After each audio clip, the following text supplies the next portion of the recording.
En ce moment, quand je sors, c'est beaucoup avec mon appareil photo pour aller prendre des petites bêtes, des trucs qui bougent, des trucs qui bougent pas.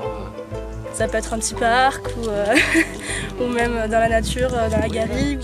C'est un moment de plaisir parce que j'aime marcher en fait.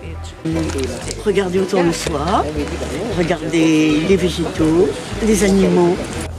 Dans les oiseaux, c'est plus calme qu'à la ville.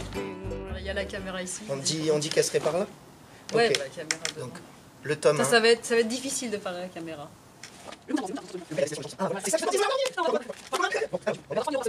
Public, est-ce que tu te souviens de tes meilleurs souvenirs d'enfance? Est-ce que tes meilleurs souvenirs d'enfance, c'était pas quand tu te roulais dans l'herbe, quand tu grimpais dans les arbres, quand t'allais jouer au ruisseau à côté de chez papy pour faire des petits moulins?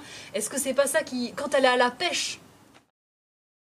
Le tome 1, sortie journée, bivouac, mini-camp, et là, on s'est dit qu'il fallait aller plus loin. Et justement, le tome 2, le titre du tome 2, c'est plus loin, plus longtemps, autrement. Et de quoi ça parle?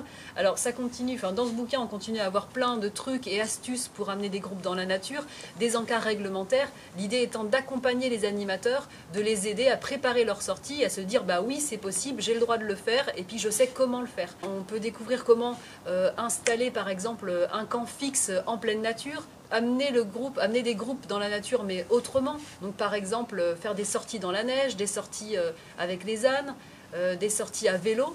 Tu vois, la dynamique sortir, il y a quelque chose qu'elle m'a appris, c'est que les classes découvertes, il y a 20 ans, elles duraient 3 semaines, et maintenant, elles durent en moyenne 3 jours. Et donc, il y a vraiment une réduction du temps passé dehors. Si la dynamique sortir produit des outils comme ces bouquins, c'est parce qu'on croit en l'éducation dans la nature. C'est que pour nous, il n'y a pas d'éducation au développement durable sans éducation à l'environnement. Il n'y a pas d'éducation à l'environnement sans éducation dans la nature. Et que pour nous, l'éducation dans la nature, ça se fait au contact des éléments. Je pense que ce qu'il faut dire, c'est qu'il a été écrit, que les illustrations, elles sont en cours, et qu'en fait, on a besoin d'aide pour réussir à l'éditer. Ça va durer 6 semaines, que l'objectif, c'est d'atteindre 6 000 euros. 6 semaines, 6 000 euros, 1 000 euros par semaine. Du 9 janvier au 19 février, voilà que l'objectif c'est de pouvoir imprimer, d'éditer le livre, et que si jamais on a plus de 6 000 euros, qu'est-ce qui se passe? Tout l'argent supplémentaire au-delà de 6 000 euros, ça s'en va pour les classes découvertes. Et ça, c'est trop bien. Il faut qu'on leur dise que grâce à eux, on pourra publier le tome 2, et le tome 2, il va servir à des gens qui vont être... Des créateurs de souvenirs, des fournisseurs d'émotions. Waouh, ça c'est On a trop besoin bien. de vous.